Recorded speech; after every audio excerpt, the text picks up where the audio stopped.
Jadi ada 500 miliar duit dari retail pindah ke emiten. Kalau udah ada 250.000, yang marah Pani kali. Apaan nih 250.000? Gua yang 14.000. Apakah analisa transaksi bisa digunakan buat prediksi masuknya MSCI? Bisa. Kalau iya, ciri-cirinya seperti apa? Bisa banget. Karena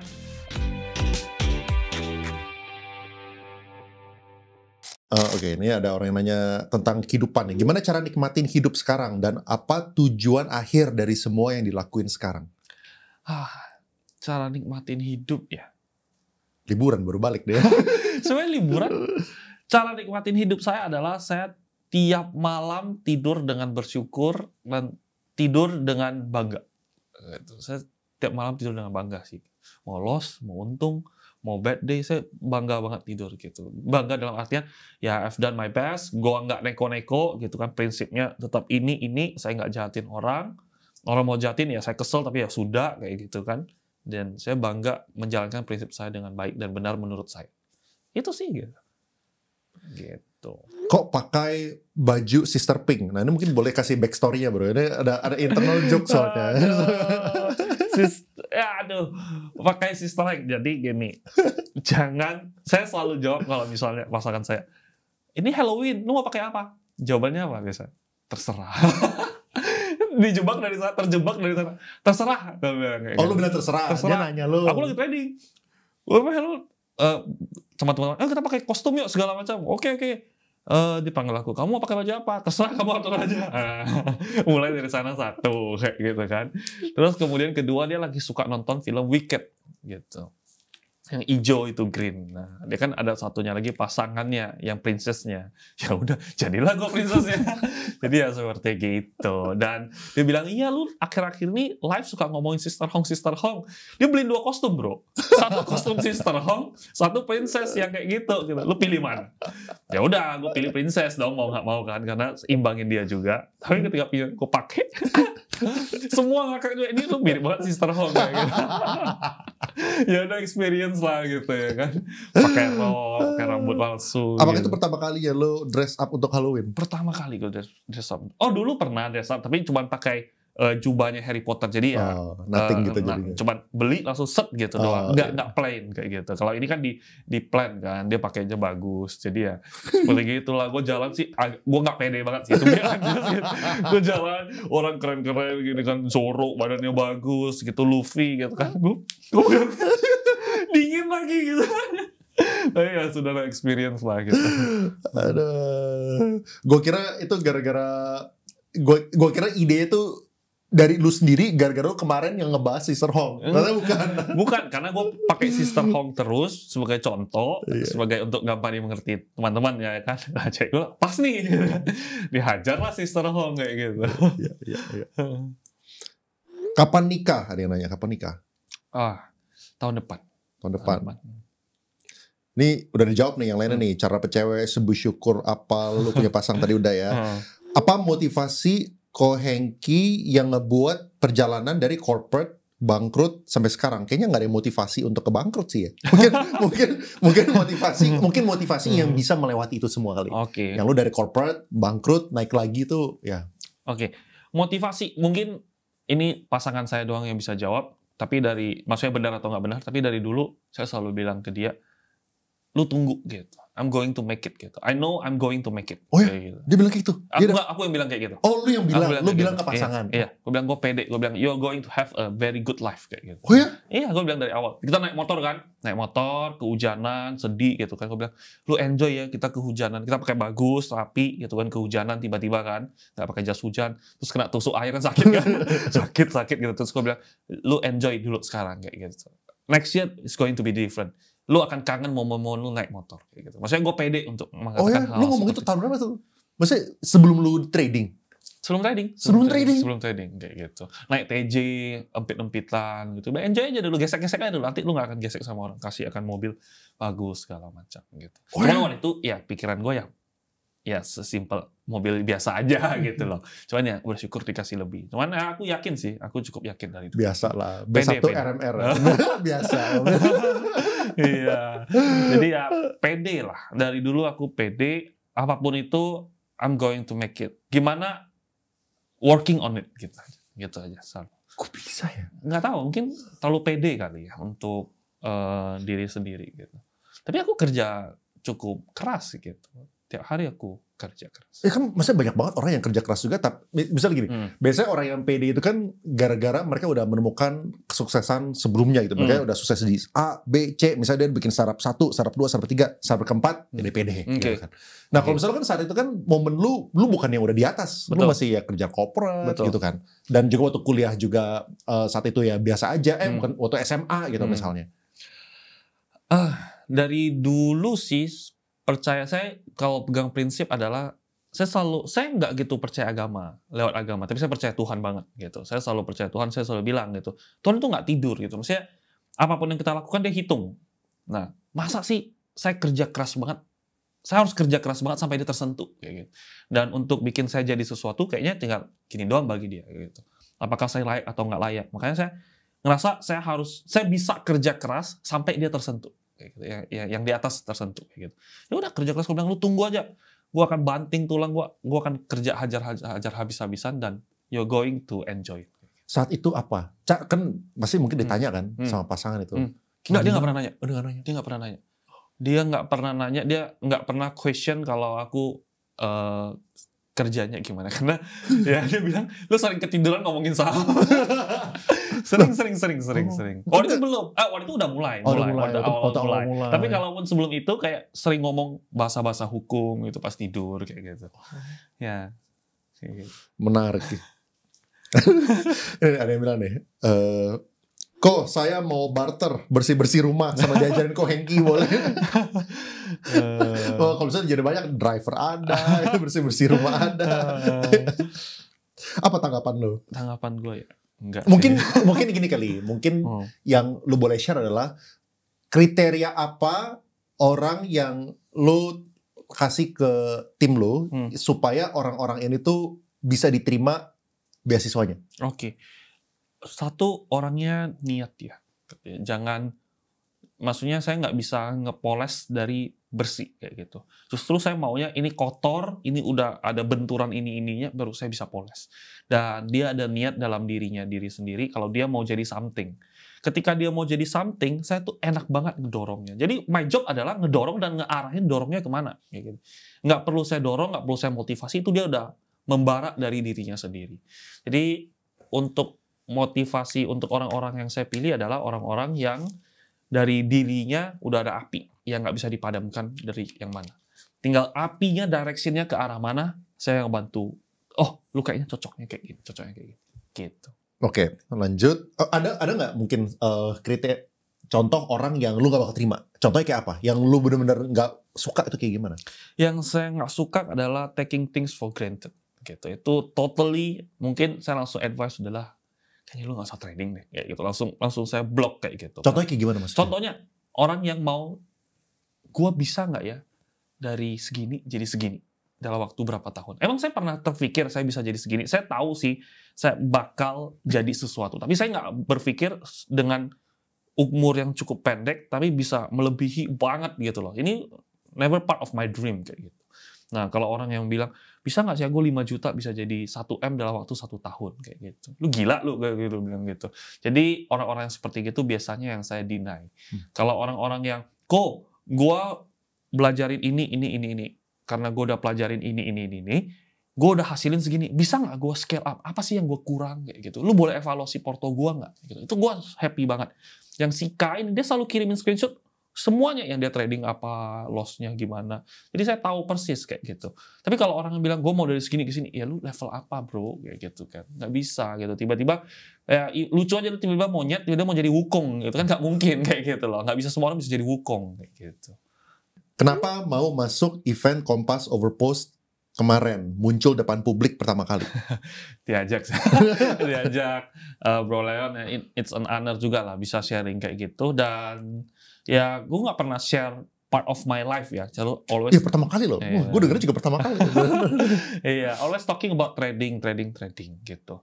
Tapi I think it's unnecessary untuk kita share kalau misalnya, wah ternyata sebenarnya hidup itu bukan trading doang kayak gitu. Many things yang bisa bikin blessing dan also bisa berguna, ya udah gitu. Why not gitu. Apa ruginya buat saya apa? Nggak ada kayak gitu. Ya. Waktu gue denger, gila, Hengki dulu katanya nggak suka manusia, kok presentasi bisa bagus? Makanya saya lihat atas terus, bro. Duk. Habis itu dia hamilin diri sendiri lagi. Typo, itu grogi. Typo. Oke, sekarang kita bahas saham ya, beberapa emiten. Ini ada yang nanya pendapat DSSA. Lu ngikutin gak sih kayak apa pendapat lu tentang DSSA sekarang? Gue udah lupa sih setelah dia masuk MSCI, gue udah lupa. Iya, DSSA masuk MSCI kelihatan. Kalau menurut saya yang masalah free float yang untuk diimplementasikan bulan Februari, yang PT itu seharusnya tidak termasuk dalam kategori free float, seharusnya yang paling pusing itu DSSA. Seharusnya gitu, karena dia emang float untuk masyarakatnya itu kecil banget. Makanya kamu lihat harganya naiknya luar biasa. Dan kalau kita lihat, dia sebenarnya cenderung tujuannya udah tercapai. MSCI, floatnya dia ada potensi kena masalah di next year. Terus kemudian yang ketiga, dia udah mulai downtrend. Jadi I don't see any reason untuk tetap megang atau bahkan beli untuk DSSA. Dan toh juga kamu bisa beli banyak. Jadi menurut saya pandangan DSSA ya skip sih kayak gitu. Kalau misalnya PJHB gimana? Yang kemarin baru IPO. PJHB kaget sih warannya. Warannya. Iya, warannya. Jadi teman-teman wah banyak yang jadi investor multi-bagger, bro. Betul. Wah, mereka by percent. Outlot. Iya. Nah, menurut saya sih kalau PJHB ya hari ini kan Minggu, kemarin dia listing 2 hari. Menurut saya Senin, Selasa udah mulai rontok. Jadi menurut saya udah mulai hati-hati.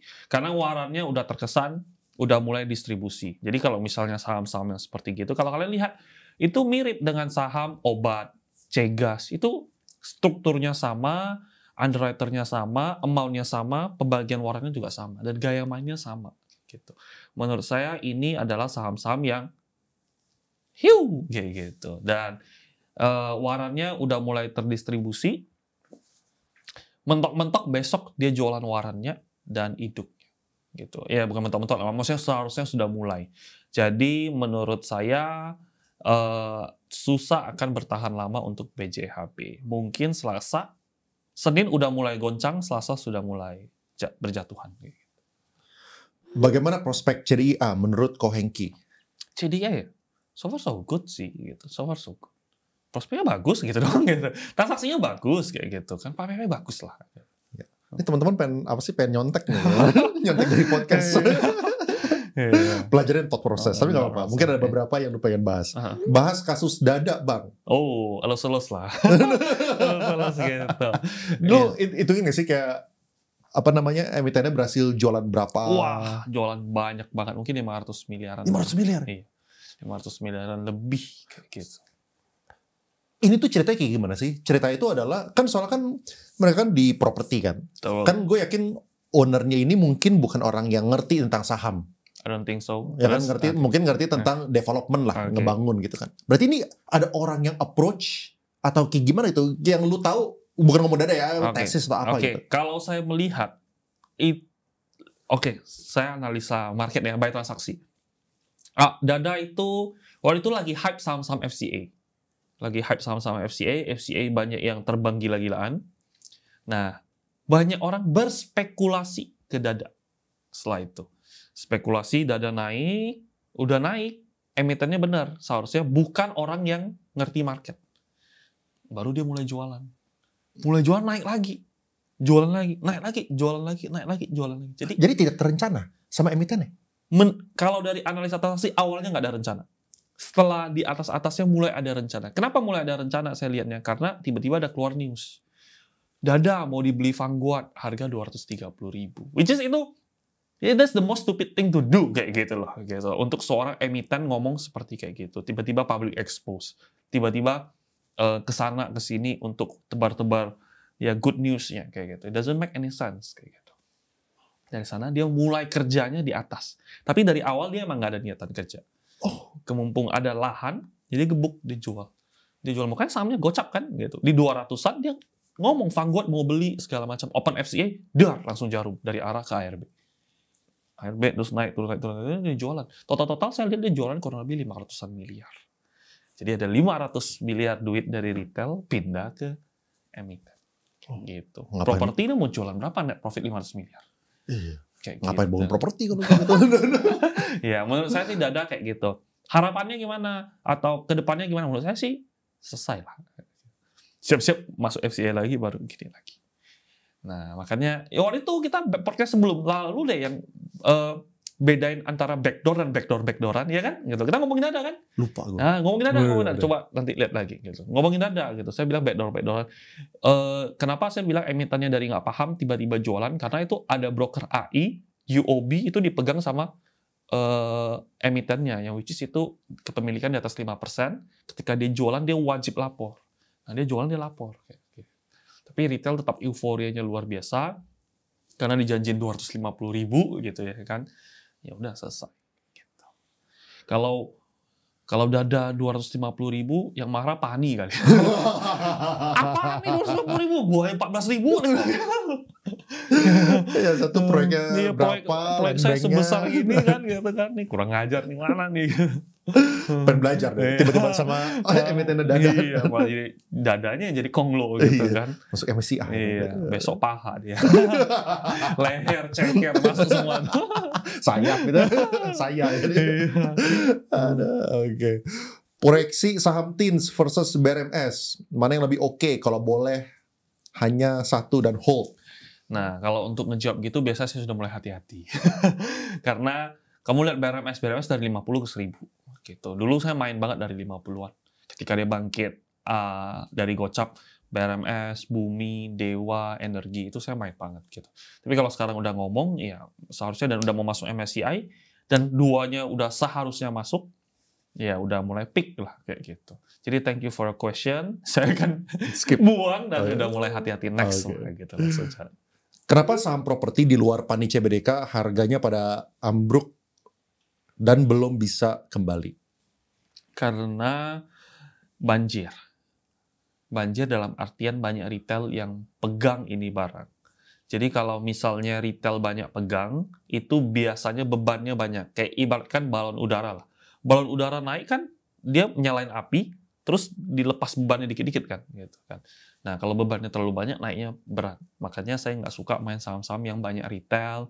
Yang retailnya suka, saya nggak suka. Kayak gitu. Jadi, kontrarian. Jadi untuk menjawab kenapa itu nggak naik kenceng, karena satu nggak ada yang apresiasi, kedua bebannya banyak. Bebannya harus dihilangin baru bisa. Bebannya siapa yang bisa ngilangin ya? Orang yang nge-appreciate ini. Gitu. Apakah ya itu kan dari sangat mahal juga untuk emiten itu buyback share akan sangat mahal di harga sekarang. Betul. Gitu. Belum ada agendanya. Belum ada agenda. Gitu. Dan prospek berkembangnya apalagi kalau Pani kan ya tanahnya mungkin banyak dan jadi growth story-nya ada. Tapi kalau BSD ya udah gitu doang gitu. Seperti itu. Infonya WSKT mau di listing. Kalau nyangkut di sana nasibnya gimana, bro?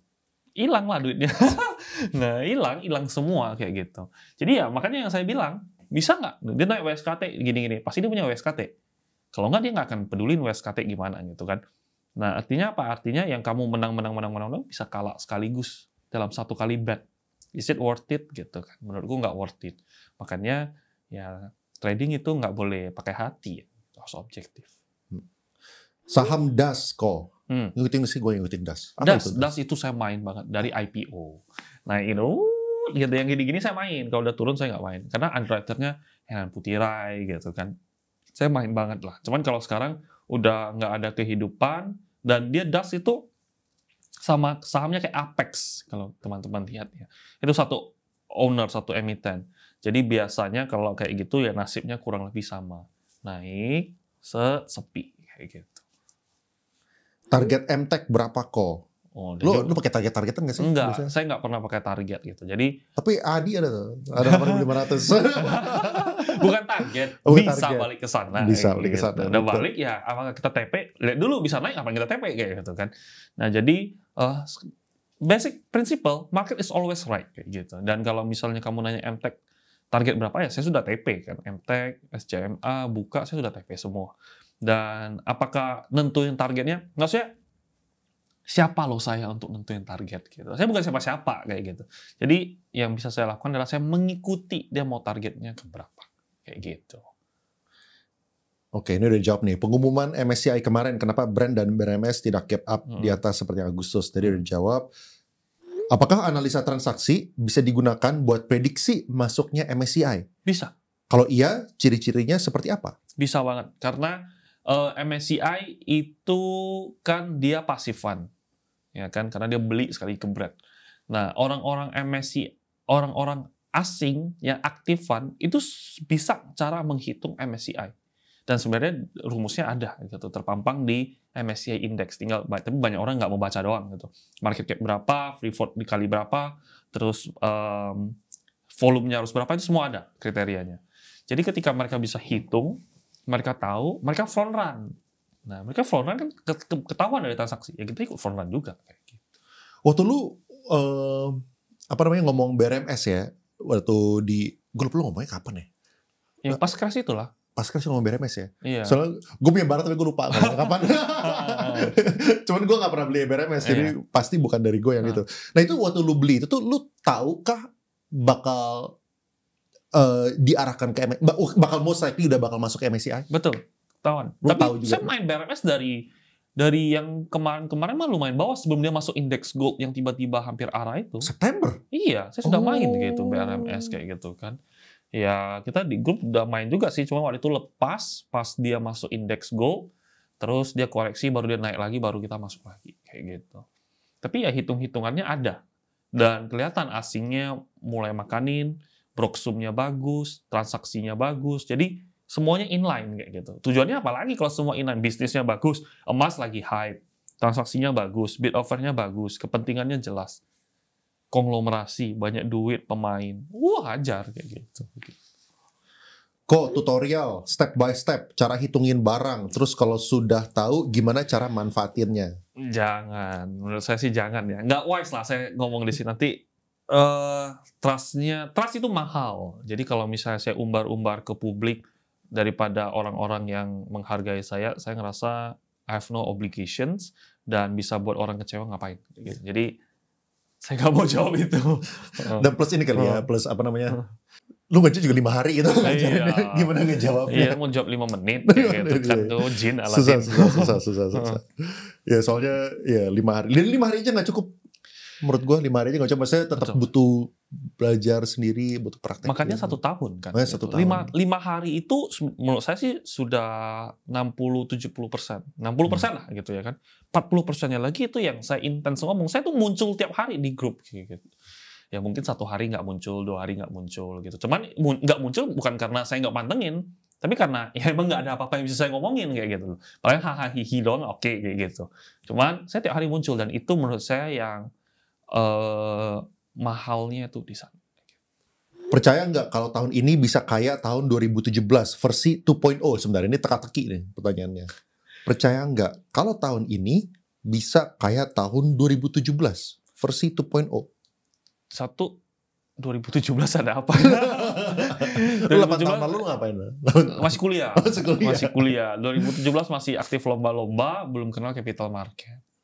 2.0. Kenapa 2.0? Mungkin masih gini nih. Oke, kalau misalnya gue berusaha untuk mengerti ya, ini tesis gue ya, kalau misalnya salah apa yang lu iniin, apologize. Tapi maksudnya mungkin kayak gini. Dengan apa yang lu tahu sekarang ya, Hengki 2.0 nih misalnya, lu udah tahu sekarang. Kalau misalnya kita balik lagi ke tahun 2017, apakah menurut lu pede banget bisa mencapai apa yang lu capai sekarang? Pede dong. Pede banget lah. Dengan capital semuanya restart nih gitu. Pede. Kan saya mulai dari restart juga 2 tahun lalu kayak gitu kan. Malah, jangan disuruh restart 3 kali lah. Jangan. Keledai dong. Bodoh banget gitu. Jangan. Udah reset 2 kali, udah sampai bad debt, jangan disuruh reset lagi. Ini sih saya nggak bisa effort sih degi. Doa gitu. Itu terjun payung tanpa payung. Ko Hengki pernah sampai berhutang 1,7 M. Bisa diceritakan apa yang terjadi dan jadi pembelajaran? Senang banget ya pada aku hutang 1,7 M. Pembelajaran yang paling penting adalah jangan obrak-abrik setup yang kamu pakai, jangan toleransi apa yang kamu pakai demi sesuatu yang tidak pasti. Karena saya sebelum kena bad debt itu saya sudah profitable trader gitu. Saya tiap bulan closing hijau. Itu berapa tuh? Ratusan? Waktu itu masih ratusan juta, ada mentok-mentok mungkin ada jackpot-jackpotnya ya mendekati 1M, itu jackpot banget kayak gitu kan. Karena waktu itu kan hampir baru mulai profit lah gitu. Tapi saya mentabrak semua setup yang saya pakai, analisa saya yang pakai demi suatu yang kayak info atau apa gitu lah, atau bisikan-bisikan tuyulnya gitu. Ini tuyul beneran jadi kan gue yang jadi tuyul gitu. Nah, jadi pembelajaran yang paling penting adalah jangan pernah percaya apa yang kamu dengar, tapi harus verifikasi kayak gitu. Karena ya banyak juga yang bukan hanya di trading saham, tapi di dalam kehidupan. Kayak ngomong, wah iya gue ini. Dulu juga sebenarnya saya sebut namanya juga nggak apa-apa sih, karena dia nama samaran juga, dan I have all the proof. Dia itu dulu PP-nya dia sebut urus ungu, dia bilang kayak gitu, urus ungu. Dia bilang, iya, saya habis, dia kan chart kayak gini kan, ada chartnya lowest-nya itu misalnya harganya 100. Iya, harga 100, saya tadi tahanin 50M. Dia bilang kayak gitu, saya beli 50M. Dia screenshot, beli 50M. Kalau orang yang nggak paham, itu wah keren banget, ternyata harganya nggak turun karena dia yang beli, si urus ungu ini, 50M. Tapi kalau kamu verifikasi, kan kita bisa cek transaksi. Kita bisa cek transaksi, 50M itu cuma ke dan kurang lebih cuma 20 juta doang. Jadi cuma ke week dikit doang gitu baru naik kayak gitu. Tapi dia udah done, dia screenshot 50M done kayak gitu. Which is itu edit jadi. Nah, orang-orang itu dan waktu itu dia jualan kayak gitu tuh laku banget. Jualan membership itu dulu? Dia jualan membership, terus guyur ke membernya kayak gitu. Kerjasama dengan emiten, dan itu sangat-sangat laku. Itu pas masa-masa COVID. Nah sekarang tentu orangnya udah hilang. Udah hilang ya? Udah hilang. Itu udah dapat duit, udah guyur orang kan. Nah, jadi jangan pernah ya kita percaya mentah-mentah. Tetap verifikasi apa yang kamu dengar, apa yang kamu lihat, apakah masuk ke otak kalian gitu. Apakah make sense? Karena kan ya kita semua kan punya otak gitu ya kan. Makanya satu orang satu otak, nggak dua orang satu otak gitu kan. Kita bebas bebas memilih mikiran kita sendiri. Verifikasi, ya gitu sih. Itu pelajaran yang paling mahal yang pernah. Saya pertama kali ngelanggar setup saya, dan ketika saya melanggar setup saya dihukum besar. Nah, tapi ya good thing. Kalau nggak mungkin saya dari 10 jadi minus 1,7, daripada saya misalnya dari sekarang misalnya 100 jadi minus 20 kan lebih sakit. Ya pembelajarannya pahit, tapi ya itu yang bisa saya sampaikan ke teman-teman. Katanya hati-hati. Ya ini mungkin makanya gue paling suka kalau misalnya ngobrol sama orang tuh pelajarin thought prosesnya ya. Soalnya kan jadi kita tuh bisa aja kita thought prosesnya itu salah, tapi hasilnya itu baik. Dan kalau misalnya thought prosesnya itu salah, tapi abis itu lu dapet jackpot, itu lu jangan happy. Itu memberikan lu insentif bahwa wah gue mau ulangin lagi yang kayak kemarin gitu. Itu lu sebenarnya beruntung gitu. Misalnya kayak kemarin, misalnya dia Hengki ngelanggar setup, tiba-tiba cuan gitu. Ya kan dari 10M misalnya jadi 50M gitu misalnya. Nah, kalau itu mungkin kapan-kapan bakal melakukan hal yang sama lagi, dan mungkin kapan-kapan jadi 100M jadi 0 gitu, jadi kan bakal jadi lebih mahal lagi. Betul. Gitu. Dan kalau 100M misalnya jadi 0, mental saya gimana? Iya. Kayak gitu. Lebih parah. Jadi semenjak saya belajar dari itu, kalau misal saya dapat duit jackpot yang bukan karena skill saya, biasanya saya langsung spend habisin. Karena saya nganggap ini duit judi ya gitu ya kan. Nah judi nih, ya udah lotre nih, habisin aja gitu, apapun habisin kayak gitu.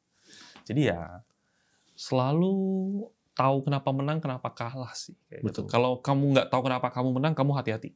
Karena biasa itu egonya naik, egonya nutupin semua. I'm the best kayak gitu. Ketika I'm the best, ya one day kamu akan mati kayak gitu.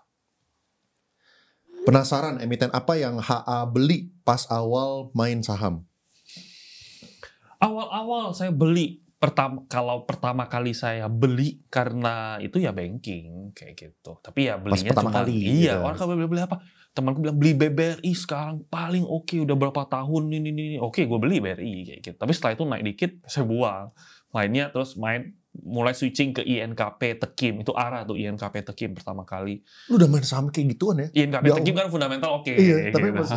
tapi maksudnya kan maksudnya orang yang pemula biasanya itu mindset adalah banking biasanya kayak gitu. Tapi lu mau keluar dari circle-nya banking Oh, gitu dari teman dari juga. teman. Dia bilang, "Iya, ini BRI." Gue bilang, "Gue untung, Bro. Apalagi bagus. Ya NKP tekin bagus fundamentalnya ini." Gue beli naik lagi gitu kan.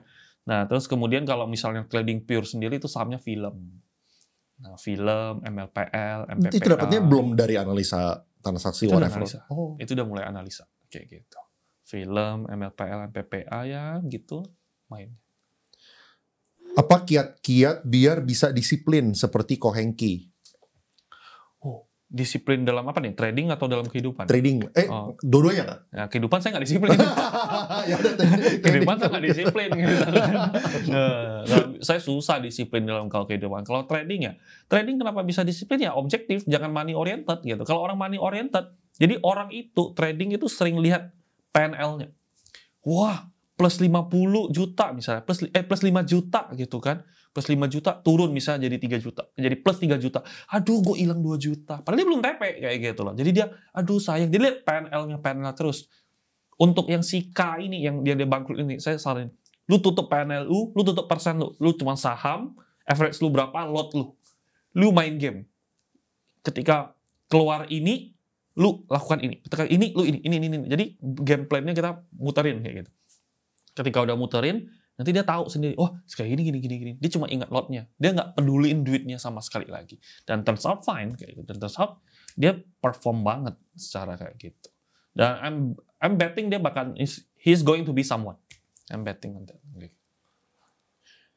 Suatu saat nanti jadi di sini. Betul, amin. Perjalanan. Saya sih amin banget. Gitu. nanti dia yang open portal. Iya, I will be very happy. Gitu. Atau saya interview dia ya. boleh. Lu kenapa lu? Gimana cara baca bid offer di waktu sekarang? Apakah sudah ada perbedaan cara mainnya? Nah, apakah udah berevolusi? Evolusi banyak. Cuman prinsipnya selalu sama. Dan itu nggak bisa dibohong. Karena kalau di Indonesia kita cuma hanya bisa long, buy, sama sell. Nggak bisa nge-short. Jadi orang yang punya jualan gede itu pasti orang yang punya barang gede. Dan kita bisa hitungin barangnya berapa banyak, barang yang beredar berapa banyak, dan which is, ya prinsipnya akan sama. Mereka akan pakai berbagai kungfu, tapi intinya attack-nya sama terus. Kayak gitu. Ya. Kalau foto sama jerapah udah kesampean, what's next? Gue tahu. Foto sama whale.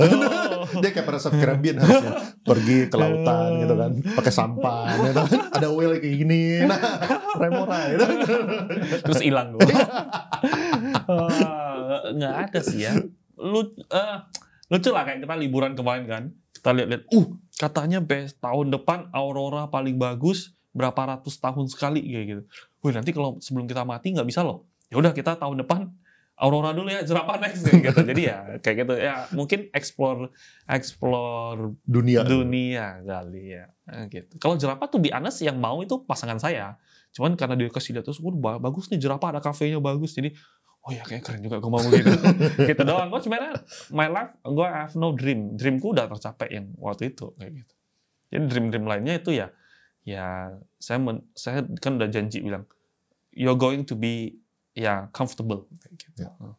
Sekarang gue punya 5 pertanyaan, 1, 2, 3, 4, 6 pertanyaan yang bahas kripto. Target Bitcoin berapa kok? WK-nya capital semua. Ini mungkin dia udah kena drawdown. Bitcoin ya. Bitcoin saya nggak punya sih. Tapi kalau dari dulu juga nggak pernah kan? Nggak pernah. Futures doang bisa, main trading doang. Gitu. Lu trading gak sih kripto gitu? Maksudnya kayak apakah lu lakukan apa yang lu lakukan sekarang untuk saham, lu bisa nggak sih lakukan itu untuk kripto? Menurut saya sih bisa, gitu. Cuman saya memilih untuk saya fokus di saham lebih happy. Karena waktu itu saya trading kripto, untung nggak untung, tapi saya ngerasa saya capek banget. Dan keduanya saya nggak bisa fokus, dan pasangan saya bilang, lu cepat mati, kayak gitu. Gara-gara apa maksudnya? Maksudnya apakah gara-gara kan jamnya berbeda. 24 hours maksudnya? 24 hours. Harus ngikutin US market. Betul, dan jam pagi, rata-rata kan gejolaknya pagi. Jadi subuh banget, aku harus bangun. Terus tidur suka kepikiran terus-terusan, kayak gitu. Sebenarnya volatilitasnya lah, gitu ya. Kan yang bikin saya itu kurang bisa gue prediksi. Makanya dari itu, waktu itu saya quit dari kripto, tapi ya baliknya karena hyperliquid doang. Kayak gitu. Banyak yang nanya tentang Hyperliquid nih. Tolong bahas sedikit tentang fundamental Hyperliquid. Apakah masih oke invest di harga sekarang? Kalau ngomongin invest, itu bukan mengenai harga. Bukan mengenai harga doang, tapi mengenai apa yang lu beli, kayak gitu. Tapi kalau kamu nanya saya apakah Hyperliquid masih worth it, menurut saya sangat-sangat worth it. Namun, timeline-nya mungkin agak panjang. Kenapa Hyperliquid itu menjadi bagus? Karena kita lihat set play-nya ya, kita ngomongin fundamental nih. Kalau Hyperliquid gue ngerti fundamental, kalau yang lain gue nggak ngerti. Karena kalau Hyperliquid dulu sebelum Indonesia Raya ngomong, gue udah ngomong di luar di Twitter gitu. Waktu itu gue nggak gitu terkenal gitu. Sekarang juga nggak terkenal maksudnya, tapi lebih terkenal. tambah dikit gitu ya kan. Nah, tapi dari dulu udah ngomongin Hyperliquid gitu. Dari bulan Maret, Hyperliquid. Tapi orang nggak tahu itu apa. Banyak orang tahu, belajar, tapi malas untuk nge-bridge. Karena dia harus bridge ke Arbitrum dulu, baru bisa deposit. Itu agak ribet gitu. Dan security-nya agak harus hati-hati. Karena kamu self-custody, kalau kamu salah klik sesuatu, duitmu bisa hilang semuanya. Kayak gitu. Nah, kalau Hyperliquid, fundamentalnya gimana? Hyperliquid Play lah misalnya. Dulu, DEX itu sebelum Hyperliquid ada namanya IFO. IFO itu gagal. Terus ada DY. Sebelumnya lagi ada DYDX.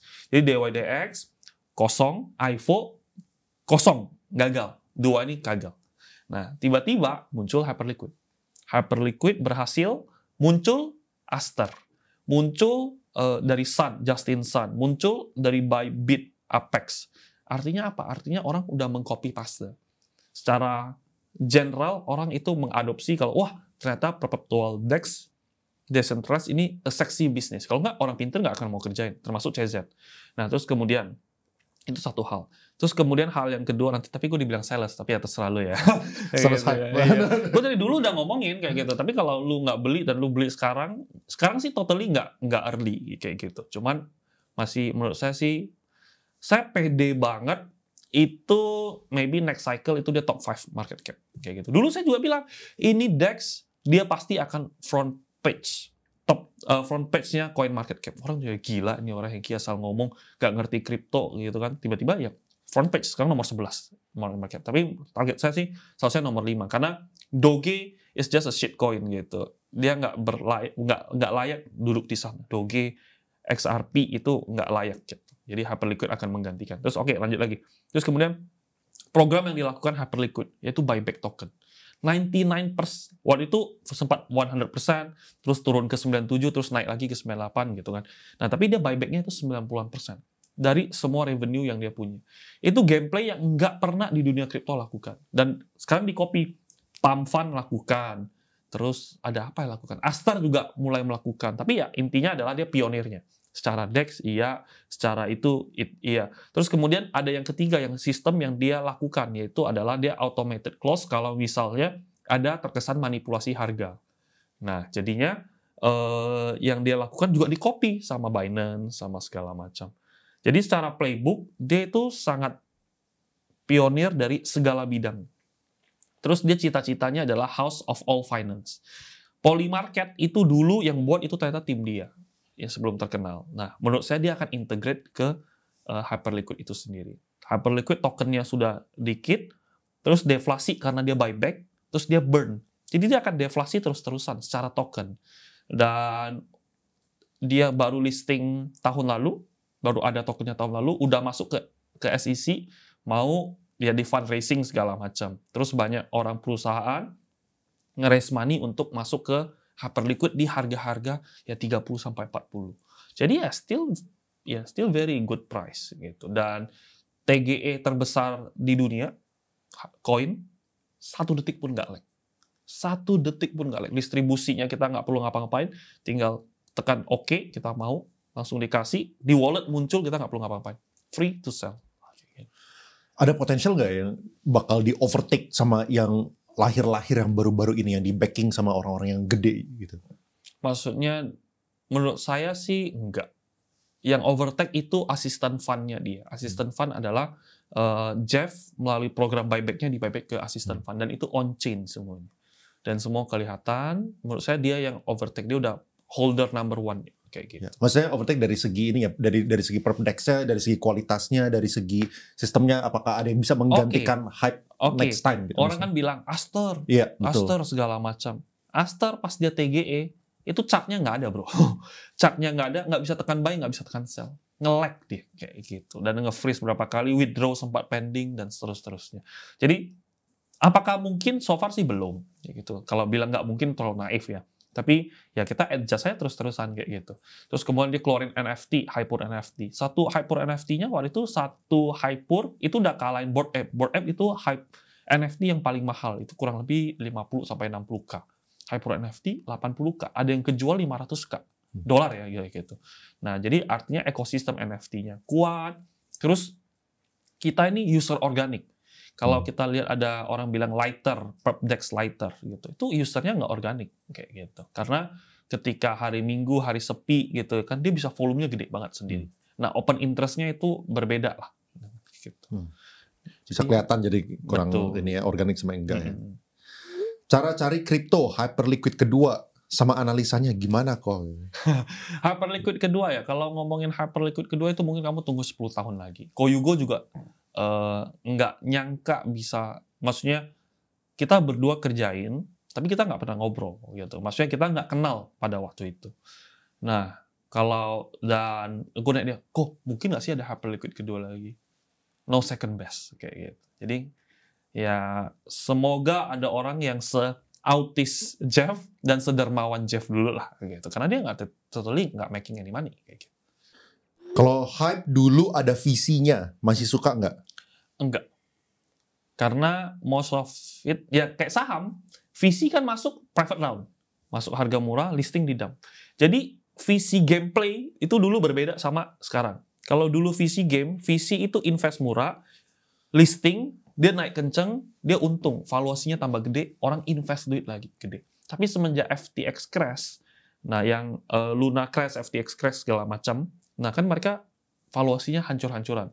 Makanya dari itu mereka mau hedging. Cara hedging biar aman portofolio mereka gini terus adalah mereka private round, listing di dump, listing di dump, listing di dump. Makanya kamu lihat kalau misalnya koin-koin yang ada visi tertentu, listing pasti langsung di dump. Kenapa? Karena mereka mau secure. Mereka kalau dulu itu gini, saat gitu kan. Kalau sekarang gini aja gitu. Mereka peduliin stabilitasnya. Makanya karena pelajaran dari FTX, makanya visi game itu udah berbeda. Hyperliquid menjadi spesial karena dia no visi. Jadi dia nggak ada yang jual, malah ownernya buyback kayak gitu. Yang bikin dia harga pumpnya itu 10x waktu itu. Jadi kalau dia ada visi, apakah mau atau enggak? Sepertinya tidak. Atau enggak langsung listing langsung dump kayak gitu. Apakah Kobyugo juga cash out dari kripto sekarang? Koyugo kan walletnya on chain ya. Sebenarnya tinggal 143 juta ya. 2,5 T. Itu yang terbuka dia kan. Ya silakan aja kalian lihat. Dia itu nah aku sering ngomong ke Koyugo, waktu itu kan naik ke 50-an kan. 50 hampir 60-an. Mungkin 55 aku kasih tahu Koyugo, kok TP habis ya. Gue habisin ya. Boleh nggak kok? Koyugo bilang, "Boleh lah, suka hati lu, duit lu kan." Gitu kan. Pas turun Koyugo juga bilang, aduh, tahu gitu gue ikut lu TP gitu kan. Cuman Koyugo intinya adalah dia mengatakan dia jago nge-spot barang bagus, tapi dia emang nggak jago taking profit. Nah, tapi dia ngomong kayak gitu, menurut gue dia being humble. Dia nggak jago taking profit, tapi dia jago menggunakan asetnya ini, yaitu protokol lending, protokol-protokol lain Hyper EVM-nya digunakan dengan baik. Jadi Hyperliquid-nya ini nggak taruh di wallet doang, Hyperliquid-nya dipinjamin ke orang kasih bunga, nanti dapat token, atau diapa-apain semua, dia jagonya itu, gitu. Farmingnya dia jago. Apakah untuk kripto dia tuh di Indonesia bisa dibilang terbesar? Kalau Indonesia terbesar yang on-chain ya dia, kayak gitu ya kan. Yang on-chain yang terbuka yang gitu terbuka, ya? yang lain ya saya nggak tahu, karena kan nggak kenal, nggak pernah lihat juga, gitu. Dan Koyugo itu di dunia itu diakuin banget, kayak gitu. Dan dia waktu itu nomor number one di bank di seluruh dunia. Bukan di seluruh dunia, satu dunia ini. Dunia lain nggak ada. Maksudnya di satu dunia ini gitu, number one. Sekarang number two gitu, karena dia udah pensiun, semi pensiun kayak gitu. Jadi ya, apakah dia the best? Ya, dia best farmer lah gitu. Dia farmingnya jago banget. Dia juga start dari nol, dari nggak ada apa-apa juga. Backgroundnya juga from? Nggak ada. Dia dulu jadi ada cerita lucu juga, tapi ya saya nggak mau ceritain deh. Intinya dia ditipu kerja di luar negeri jadi waiters, kurang lebih ya hidupnya susah kayak gitu.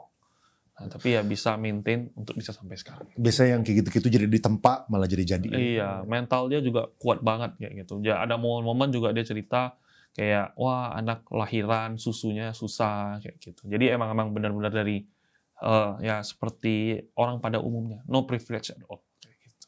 Makanya yang membentuk dia sangat humble. Gitu. Thank you banget guys. Thank you banget bro Hengki. Thank you. Podcastnya hari ini.